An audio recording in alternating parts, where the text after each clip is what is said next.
네, 고창에게 뉴스 공감에서 아주 특별한 뉴스만을 꼭 집어서 말씀드리는 순서입니다. 픽 인터뷰. 오늘은 김득희 금융정의연대 대표 모셨습니다. 금융 전문가신데요.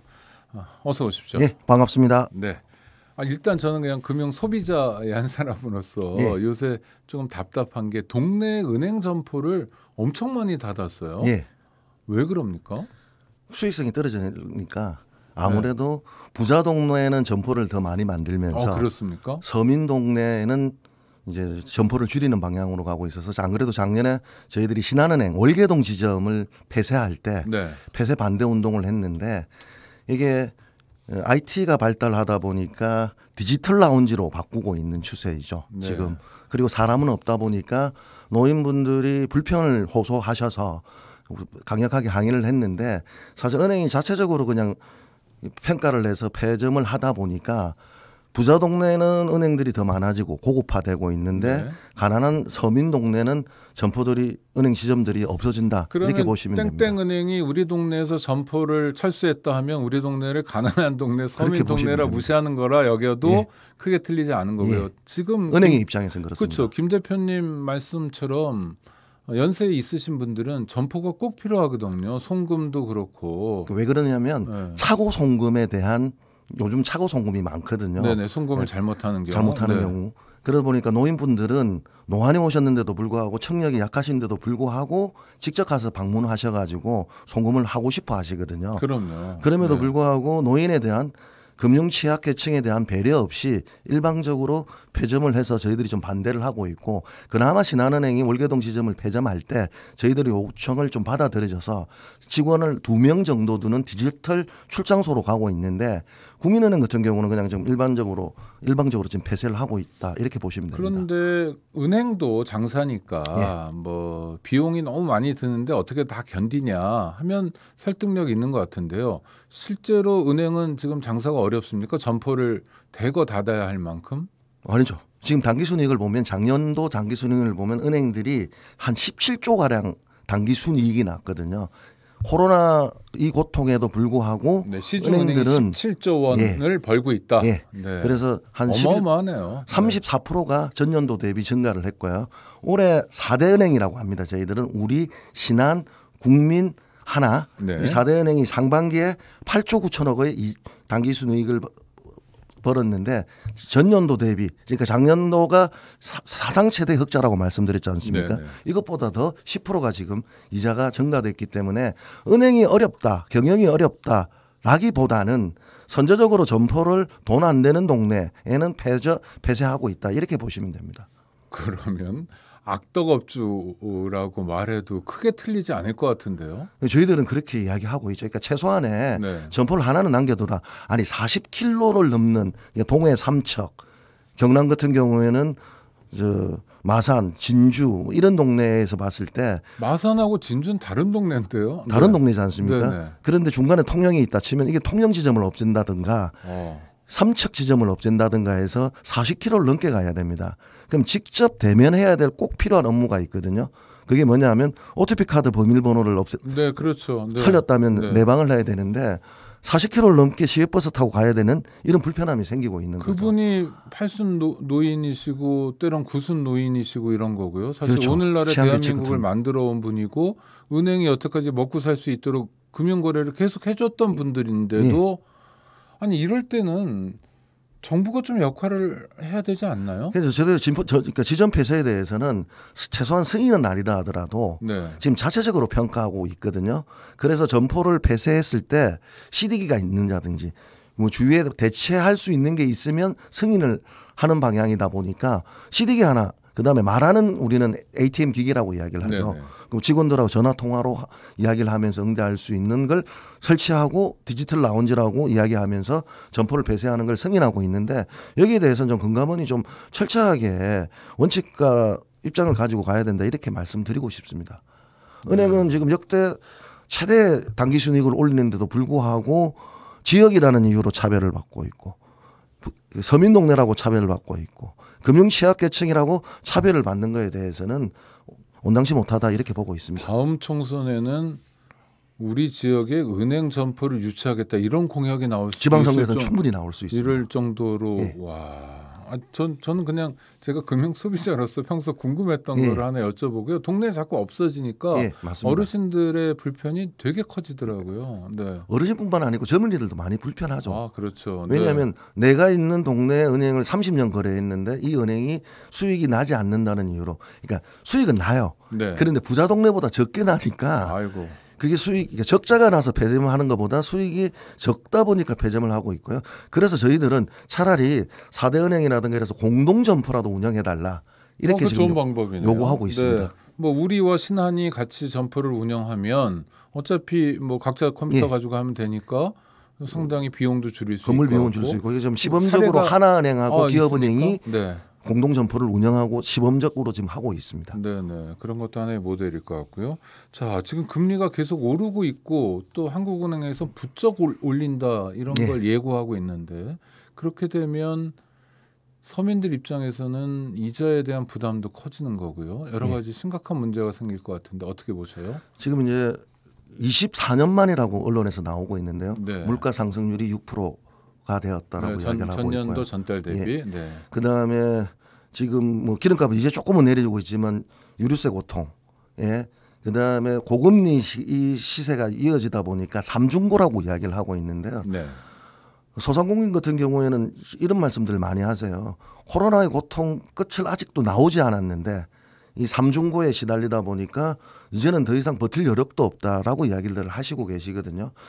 고금리라고 이야기되고 있는 게 이게 이제 사실은 엄밀하게 따져보면 코로나가 시작되기 전에 1.75였거든요. 우리 한국은행 기준금리가. 네, 1.75. 지금 이제 1.75로 회복되어 있는 상태고 미국이 금리를 지난달에 자이언트 스텝을 밟았는데 이게 이제 빅 스텝이냐 자이언트 스텝이냐 금리 정책이 있는데 네네. 한 방에 많이 올리는 것, 한 0.75를 올리는 걸 자이언트 스텝이라고 하고 0.5를 올리는 걸 빅 스텝이라고 하는데 지난달에는 우리 한국은행이 물가 때문에 그랬는지 금리를 올리지 않았습니다. 그런데 미국이 0.75를 올리는 바람에 1.75로 미국하고 우리나라하고 금리가 같은데 미국이 올해도 이번 달에도 0.75 정도 올리겠다라는 보도가 나오다 보니까 한국은행이 먼저 금리를 판단하게 돼 있거든요. 그래서 뭐 최소한 빅스텝 0.5 정도는 올리지 않을까 이렇게 전망이 되고 있는데 0.5가 금리가 오르면 바로 시중금리가 오르기 때문에 지금 부동산 담보대출 같은 경우에는 최저 작은 금리가 5% 지금 7%가 넘게 지금 나오고 있거든요. 네. 그다음에 지금 신용대출 같은 경우가 금리가 7% 이상이 되었고 전세자금 대출 금리도 지금 많이 오르고 있거든요. 그리고 심지어 월세하고 전세자금 대출 금리하고 역전되었다는 보도도 통계도 잡히고 있습니다. 월세하고 전세자금 대출 금리가 역전됐다는 건 어떤 의미인가요? 그러니까 우리 전통적으로 전세자금 대출이 금리가 싸니까 전세자금 대출을 많이 받았거든요. 그런데 월세가 전세자금 대출 금리보다 월세가 더 비쌌죠. 그 정도로 금리가 올라갔다. 그렇죠. 그렇게 보시면 되고 지금 연끌을 하셨던 분들은 어떤 하소연을 하냐면 내 이 월급이 감당이 안 된다. 이렇게 이야기하고 이자 부담이 커지면 이자 부담이 커졌기 때문에 돈은 한계가 있고 버는 돈이 한계가 지금 있으니까요. 뭐 그냥 단순하게 이야기하면 0.5 기준금리에서 지금 1.75니까 1.25가 올랐고 이번 달에 만약에 0.25를 오르든 0.5를 오르든 또 오르면 1.5 이상 오르게 돼 있거든요. 금리가.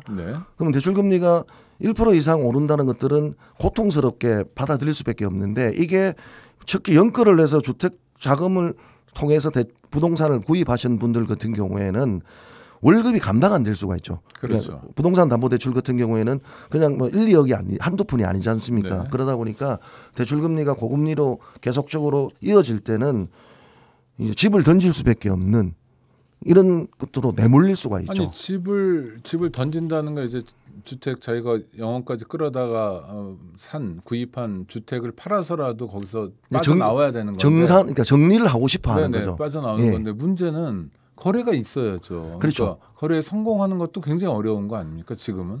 그나마 지금은 조금은 나은 편인데 그래서 이게 전통적인 방식이 물가를 잡고 부동산 가격을 잡는 걸 고금리 정책을 피고 있거든요. 그래서 지금 미국이 달러를 회수하겠다고 해가지고 계속적으로 고금리 정책으로 가는 바람에 우리도 그게 발맞추고 갈 수밖에 없는 수준입니다. 왜냐하면 그렇죠. 네. 미국 금리하고 한국 금리하고 금리가 역전되었을 때 현상이 두 번 있었는데 그때 한국 증시 시장이 폭락을 했거든요. 외국 자금이 빠져나가니까. 네. 그래서 미국이 금리를 오를 것을 예상하고 계속 금리를 올리는 방식으로 가다 보면 대출 금리는 예대금리 폭리와 무관하게 오를 수밖에 없다. 이렇게 보여지기 때문에 지금 이제 부동산을 가지신 분들은 그나마 부동산을 팔아서 정리를 했을 때 이익이라도 봤으면 다행인데 전세 사시는 분들은 자다가 마른 하늘에 날벼락 맞은 격이거든요. 그러네요. 왜냐하면 네. 나는 아무런 행위를 하지 않았는데도 불구하고 부동산 가격의 폭등으로 인해서 전세 가격이 지금 올라가고 있는 이 상황이다 보니까 이 전세 자금 입장에서는 대출자 입장에서는 전세 대출자를 좀 잡아달라, 대출 금리를 잡아달라, 아니면 공공임대주택을 더 확대하든가 이런 특단의 대책이 있지 않으면 우리가 예전에 경험했던 전세 폭등의 대란이 일어날 수 있다 이렇게 말씀드리겠습니다.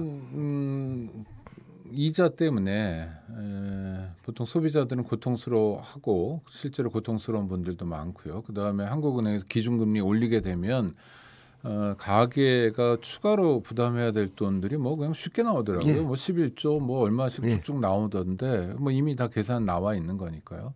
그런데도 불구하고 앞서 짚은 것처럼 은행들은 역사상 유례가 없을 정도로 많은 돈을 벌고 있는데 그럼 은행이 돈 버는 비결은 뭡니까? 예대마진 폭리입니다. 그렇죠. 그러니까 예대마진이라 하면 예금을 주는 이자하고 대출 이자하고 이 차이를 예대마진 차이라고 이야기를 하거든요. 그렇죠.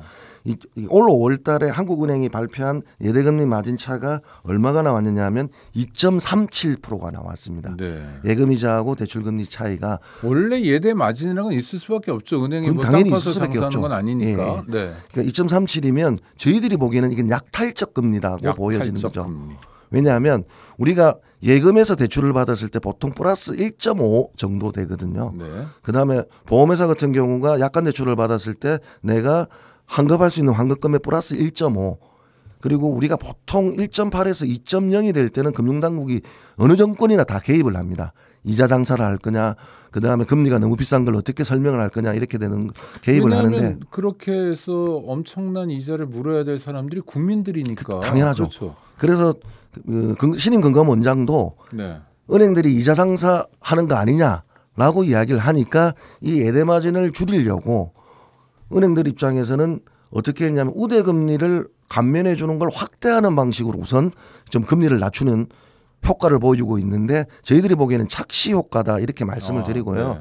진정으로 금리를 낮추는 길은 대출 금리를 낮추는 길은 마진율을 낮춘다 이렇게 말씀을 드리고 싶습니다. 지금 가상금리가 너무 많이 올랐습니다. 예를 들어서 이게 뭐 저희들도 작년에 조사를 해봤는데 이미 기준금리가 오른 이전에 작년부터 우대금리를 축소하는 방식으로 은행들이 예대마진 폭을 2% 이상 넘겼거든요.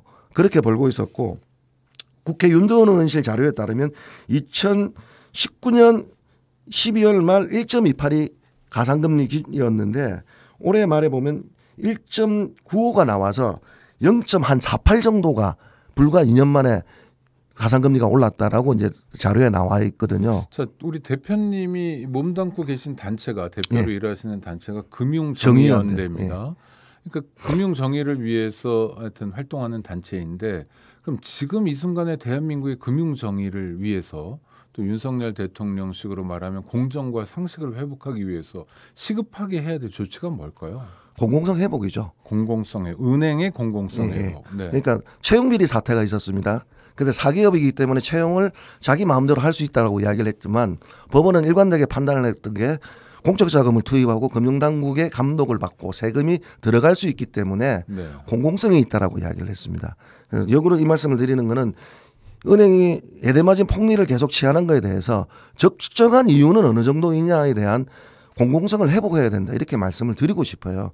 그러니까 지금 은행 입장에서는 신한은행이 이렇게 금리가 오르니까 선제적으로 내놓은 게 5% 초과하는 거에 대해서 지원하겠다라고 이제 발표를 했거든요. 네.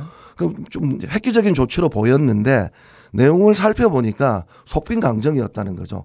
해당하시는 분이 1%밖에 해당이 없습니다. 네, 네. 3,000명 30억 정도인 걸 가지고 마치 생색내기 금감원의 눈치를 보고 생색내기용 발표를 했고 하나은행 같은 경우에는 소상공인 지원을 위해서 7% 이상 되는 금리를 지원하겠다 이렇게 되는데 지금 지원의 방식이 아니라 마진율을 좀 낮추는 방식으로 해서 지원이라고 표현하는군요. 네. 전체 금리에 대한 대출 금리를 낮추는 게 우선 시급하다 이 말씀을 좀 드리고 싶습니다. 왜냐하면 IMF 때 다들 공적 자금이 투입돼서 국민 세금으로 살아나는 은행이었거든요. 그렇죠. 네. 저희들 그때만 하더라도 저도 금융회사 다녔는데 네. 당기 순이익을 많이 내는 걸 자랑하지 않았거든요. 왜냐하면 눈치가 보였기 때문에. 국민들 덕분에 소생한 기업들이니까. 그런데 요즘은 이게 은행장들, 회장들 3년임, 연임, 4년임 이런 데 실적으로 잡히다 보니까 1조 클럽, 2조 클럽 지금 다들 4조 이상의 당기 순이익을 은행들은 벌고 있거든요. 그럼 저희들이 보기에는 탐욕이다 이렇게 보여지는 겁니다. 탐욕이고 그렇게 돈을 버는 대상이 국민이라는 게 문제고요. 예. 김 대표님 말씀하신 것처럼 그게 약탈적으로 버는 거기 때문에 문제인데 하여튼 금융정의연대 활약을 기대해야 되는 순간입니다. 감사합니다. 애써 주시고요. 다음에 또 기회 있으면 모시도록 하겠습니다. 대표님 감사합니다. 예, 감사합니다.